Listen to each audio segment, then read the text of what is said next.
여러분 안녕하세요, 홍성민 목사입니다. 오늘 신앙 톡톡톡 두 번째 시간이죠. 지난주에 성경이 어떻게 형성되었을까 구약에 관한 내용을 한번 살펴보았는데요. 오늘은 이어서 신약에 대한 내용을 함께 살펴보겠습니다. 신약이 어떻게 형성되었고 신약의 정경화 과정이 무엇인지를 오늘 영상을 통해 확인해 보시면 좋겠습니다. 먼저 여러분, 구약 성경, 우리는 구약 성경이라 부르지만 이 성경은 히브리 성경 타나크라고 부른다고 했어요. 좀 더 중립적인 입장에서 그렇게 부른다고 말씀을 드렸는데요. 여러분, 이 히브리 성경은요, 뿌리 경전이라고 불러요. 왜냐하면 기독교만의 성경이 아니기 때문에 그렇습니다. 이 책은 유대교, 기독교, 이슬람교가 공통으로 사용하고 있는 내용입니다. 그래서 뿌리 경전이라 부르고요. 신약 성경은 우리 기독교만의 고유의 성전, 경전임을 말해주고 있습니다. 십자가에서 죽으신 예수 그리스도를 하나님께서 다시 살리시고 그에 대한 신앙 고백을 통해서 그리스도 신앙이 탄생되었는데요. 이러한 신앙 고백 가운데 예수님에 대한 기록들, 그 글을 신약 성경이라고 부릅니다. 최초의 신약 성경은요, 바울의 서신입니다. 기원 후 50년부터 60년대 초까지 사이에 기록된 글들인데요. 이후에 복음서가 기록되게 되는데 사도 바울의 편지보다는 이후에 기록되게 됩니다. 그 이유는 처음에는 예수님을 만났던 그 사도들이 살아있는 상태이겠죠. 그렇기 때문에 예수님의 생애에 대한 기록을 남길 필요가, 그 필요성을 크게 느끼지 못했습니다. 그러다가 이 사도들도 점점 나이가 들어서 그리고 여러 가지 박해로 인해서 순교하거나 이제 이 세상에서 떠나가게 되죠. 그러면서 예수님의 생애와 그 삶에 대한 관심으로 이 복음서가 기록되게 됩니다. 그래서 복음서가 기록될 때는 예수님에 대한 이 구전전승, 구전으로 내려오는 말씀과 그리고 말씀의 단편들, 그리고 예수님의 삶을 재구성해서 이 복음서가 기록이 됐습니다. 최초의 복음서는 마가복음인데요. 주후 70년 네로 황제의 박해 가운데에 쓰여졌다라고 추정합니다. 그렇다면 이 복음서는 위인 전기일까요? 아닙니다. 물론 분명히 전기적인 요소가 있고 역사적인 그 예수님에 대한 삶의 기록이 남아있긴 하지만 이 전기적인 형태로만 기록되어 있지는 않아요. 이 복음서는요, 부활 이후에 그리스도 신앙을 갖고 있는 그 사람들에 의해서 상황에 맞춰서 편집되었기 때문에 그리스도인들의 신앙과 부활 전에 예수님의 삶이 서로 연결이 되어 있기 때문에 이 둘을 구분하기가 어렵습니다. 신약의 정경화 과정을 살펴보면요, 이 신약의 정경화에 대한 필요성을 촉발시킨 사람은 바로 마르키온 이단입니다. 지난주에도 한번 말씀을 드렸는데 이 마르키온 이단이 구약 성경은 필요 없다라고 해서 구약 성경의 폐기를 주장했던 사람이죠. 구약에 있는 하나님과 그리고 신약에 나타나는 그 하나님이 다르다라고 해서 구약은 폐기하고 오직 누가복음과 10개의 바울 서시만 정경으로 남아야 된다라는 주장을 했던 사람입니다. 이런 이단들의 주장에 대응해서 신약 성경의 정경화의 과정이 필요함을 인식하고 그 과정들을 밟아오게 된 거죠. 그래서 오리게네스, 이후에 오리게네스는 이 신약 성경을요, 논란이 없는 책과 논란이 있는 책으로 구분을 하게 되는데요. 먼저 논란이 없는 책은요, 사복음서, 사도행전, 바울서신 13권과 베드로전서, 요한일서, 계시록이 이에 해당하고요. 그 당시 논란이 있었던 책은 베드로후서, 요한이서, 3서, 그리고 히브리서, 야고보서, 유다서 이렇게 해당합니다. 그러다가 AD 367년에 아타나시우스가 현재 우리가 보고 있는 이 신약 27권, 계시록을 포함한 27권을 정경으로 채택하기를 제의하게 되고요. 이후에 히포 회의와 카르타고 회의에서 정경으로 인정되게 됩니다. 당시 신약 성경을 정경화로 채택할 때의 원칙이 있어요. 첫 번째는 뭐냐면 사도성의 원칙입니다. 성경을 기록했을 때 신약 성경을 기록한 자가 사도이거나 혹은 사도와 관련이 있는 자라야 되고요. 두 번째는 영감성의 원칙입니다. 이 책이 성령의 영감에 기초해서 기록되어져야 한다라는 거고요. 세 번째는 보편성의 원칙입니다. 초대교회가 아무런 의심 없이 받아들이고 있었던 책이어야 한다라는 이 세 가지 원칙을 가지고 신약 성경의 정경화 원칙을 세우게 됩니다. 여러분, 외경과 위경이라는 말을 들어보셨나요? 외경이라는 말은요, 헬라어로 아포크리파라고 해서 숨겨진 것, 감춰진 것이라는 뜻입니다. 일반 대중에게는 금지된 책으로 당시에는 사람들에게 널리 알려졌는데요. 주전 2세기 말, 주 1세기 사이에 신구약 중간기에 해당하는 역사적인 산물입니다. AD 90년 얌리아 회의 때 이제 유대인들이 히브리 정경을 채택하면서 이 70인 안에 있었던 외경이 공식적으로 빠지게 되죠. 그런데 로마 카톨릭은요, 자신들의 구약의 정경을 이 70인역을 채택하게 돼요. 그래서 카톨릭은 현재 외경이 구약 성경에 들어오게 됩니다. 개신교에서는 이 외경과 거리를 두기 시작합니다. 카톨릭과는 다르게 개신교에서는 히브리 성경을 본문으로 채택하기 때문에 우리가 현재 보는 성경에는 외경이 들어있지 않습니다. 1647년 웨스터민스터 신학자 총회에서는요, 이렇게 얘기하는데요. 외경은 영감으로 쓰인 책이 아니기 때문에 경전이 될 수 없다. 따라서 외경은 교회 안에서 어떠한 권위도 가지지 못하며 인정되거나 사용되어서는 안 된다라고 이야기합니다. 그런데 우리 개신교회, 개혁교회 안에서도요, 이 외경을 사용하는 교회가 있어요. 어디가 있냐면 바로 성공회입니다. 지금도 이제 외경을 사용한다라고 합니다. 그리고 우리가 1977년에 카톨릭과 개신교가 공동 번역한 공동 번역 성경이 있어요. 이건 우리도 보는 우리 성경책인데, 이때는 카톨릭하고 공동으로 번역했기 때문에 카톨릭 신자를 위해서 이 책 안에는 이제 외경이 들어와 있습니다. 위경, 여러분 위경이라는 말은 가짜 이름이 붙은 글들이라는 뜻인데요. 이 책들은 자신의 저자의 이름을 밝히지 않고요, 구약이나 신약의 유명한 그런 사람들의 이름을 빌려서 기록된 책들을 말합니다. 초기 유대교와 초기 그리스도교 사이에 기록되었습니다. 위경 중에는 유대인들이 지었거나 혹은 처음엔 유대인이 지었다가 그 다음에 기독교인이 이 책을 가지고 와서 기독교적인 관점에서 다시 한 번 더 덧붙인 그런 위경도 있습니다. 신약의 위경 같은 경우에는 주 2세기에서 6세기 사이에 대부분 기록되어지게 됐는데요.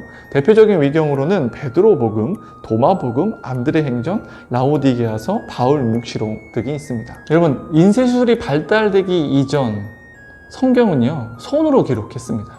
그렇기 때문에 현재 남아있는 원본이 하나도 없어요. 성경에 원본이 없다, 좀 충격적이게 들릴 수도 있는데요. 그 당시의 사람들에게는 사본 그 자체가 성경이었습니다. 가장 오래된 히브리 성경 사본은요, 기원전 150년경에 기록된 나시 파피루스라는 책입니다. 여기에는요, 신명기와 그리고 십계명 정도만 기록되어 있습니다.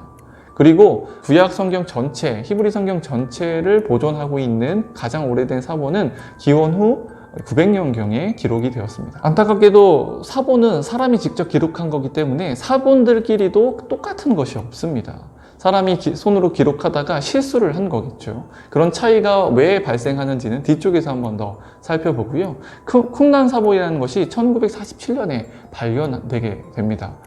이 쿰란 사본이 주전 3세기에서 주후 1세기경에 기록됐다고 추정이 되는데요. 이 성경을 발견해서 기존에 보고 있었던 히브리 성경과 비교해 보니까 조금의 차이만 있을 뿐 거의 다르지 않다라는 것이 입증이 됐고요. 기존의 70인경의 성경들보다 훨씬 더 일관성이 있다라는 것이 확증이 되었습니다. 처음에 성경은요, 파피루스나 양피지에 기록을 했어요. 그래서 둘둘둘 말아서 두루마리 형태로 가지고 있었고, 두께도 우리가 가지고 있는 얇은 종이가 아니라 이 양피지니까 얼마나 두껍겠습니까? 그걸 긁어서 기록했기 때문에 이걸 둘둘 말아도 엄청나게 두껍고 보관하기가 힘든 그런 양이죠.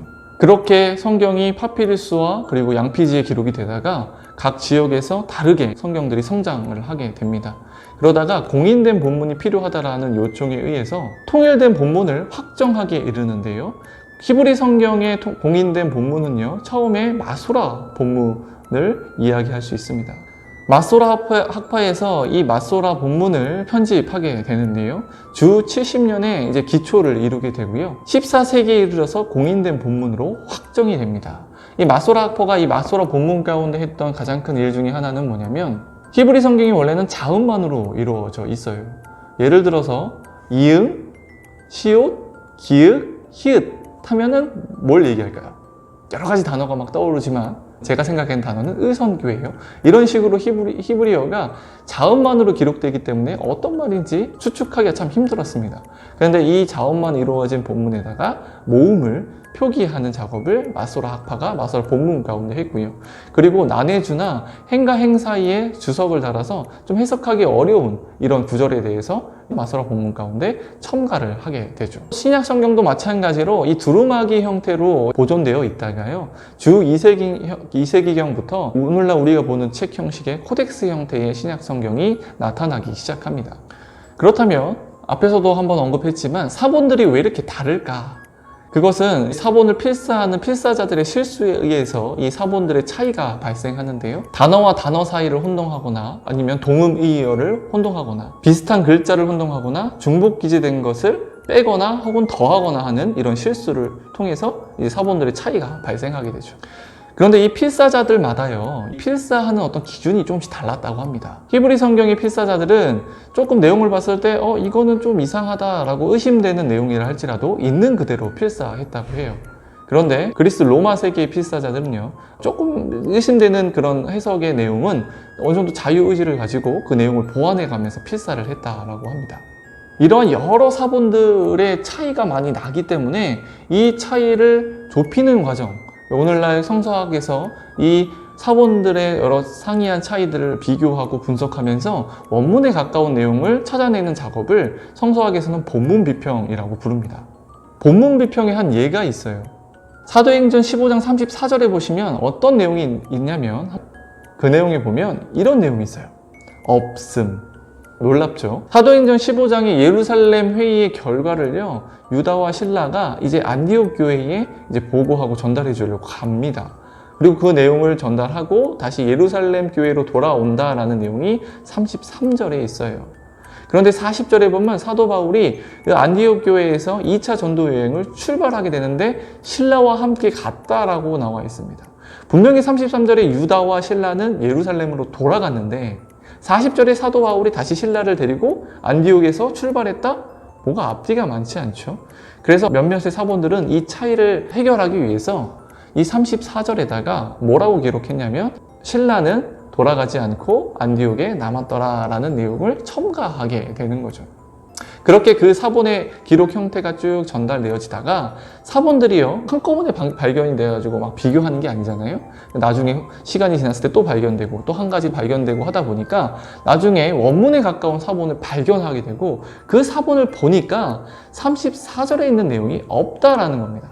그래서 오늘날 현대의 성서학에서는 이 34절은 원문이 아니라 후대에 첨가된 것이다 라는 것으로 밝혀져서 이 34절을 빼게 되는 거죠. 그래서 몇몇의 성경에는 이 34절에 각주가 달려 있어서 어떤 번역본에는 실라는 머물고 유다는 떠났다라고 기록되어 있음이라고 표시가 되어 있는 성경을 보신 적이 있을 겁니다. 그러다 보니까 이 기존에 있던 성경 구절을 뺄 수가 없기 때문에 그냥 그 자리를 비워놓고 없음이라고 표시해 둔 것이죠. 이렇게 우리가 현재 보고 있는 신약 성경은요, 이제 오늘날 엄청 많이 발견되는 이 사본들과 본문 비평학의 연구의 결과로 인해서 우리가 원문에 가까운 성경을 보고 있는 것이죠. 이렇게 된 구성이 오래된 일이 아닙니다. 오늘날 가장 권위 있는 신약 성경은 네스틀레 알란트판인데요, 1898년에 1판이 나오고요, 1993년까지 해서 총 27판이 나온 상태입니다. 이것을 우리가 현재 보고 있는 거고요. 가장 권위 있는 구약 성경은요, 1967년에 나온 슈투트가르트 히브리 성경입니다. 지금까지 우리가 살펴본 대로 이렇게 성경은 역사적인 성장 과정 가운데 오늘날 우리에게 전달되어진 것입니다. 지금까지 살펴본 대로 성경은 이러한 긴 역사적인 성장의 과정을 거쳐서 오늘날 우리에게 놓여져 있는 것입니다. 그렇다면 우리가 성경을 어떻게 봐야 할까요? 우리의 신앙은요, 성경은 성령의 감동으로 기록된 것으로 구원에 이르는 도리와 그리고 그것을 실천함에 있어서 올바른 표준을 제공한다. 우리는 그렇게 믿고 성경을 바라봅니다. 동시에 이 말씀이 우리에게 구체적인 삶으로 나타나기 위해서는 재해석이 필요한데요. 재해석이란 그때 그곳에 있는 말씀을 오늘날 이곳으로 여기에 해석해 놓는 작업을 말해요. 성경을 재해석하는 작업은요, 마치 이제 호두를 까는 작업과 같은데요. 이제 호두 껍질은 그 당시에 있는 어떤 문화나 역사, 제도 이런 것들이라면 그 알맹이는 하나님의 역사와 그 자체, 그리고 그리스도의 영원한 진리가 되겠죠. 루터는 이런 얘기를 합니다. 성경은 아기 예수를 담고 있는 구유이지 예수 그리스도 자체는 아니다. 우리가 이 둘 사이를 구별하지 못하면 나도 모르는 사이에 본질에서 멀어질 수 있는 것이죠. 또한 해석의 과정을 넘어서서 우리에게 또 한 가지 더 중요한 것은 이 말씀이 우리 삶에서 검증이 되어야 합니다. 우리의 삶의 현장에서 늘 끊임없이 반복되면서 우리 삶에서 검증되는 이 말씀의 삶을 살아나가야 되겠죠. 우리는 분명하게 믿죠. 성경은 우리의 삶을, 우리의 사회를, 우리 자신을 변화시키는 능력이 있다라는 것이고요. 이 사회를 변화시킬 힘이 이 성경의 말씀 가운데 있다라는 것을 우리는 분명하게 믿습니다. 어떠셨나요? 오늘 지난주와 오늘에 이어서 이 성경이 어떻게 형성되었는지를 우리가 함께 살펴보았습니다. 구약 성경과 신약 성경에 대한 내용을 살펴보았는데 저도 처음 이렇게 촬영을 하는 거라 여러분들에게 어떻게 전달됐는지 잘 모르겠습니다. 이제 나름대로 앞으로 더 알차고 재밌고 또 여러분들에게 유익한 신앙의 내용이 되도록 저도 노력하고 분발하도록 하겠습니다. 오늘 문제도 이제 다음 화면에 나오니까요. 꼭 푸시고 또 응모해 주시고 또 상품도 다음 주에 받아가시는 시간 되었으면 좋겠습니다. 그러면 여러분 다음 주까지 안녕.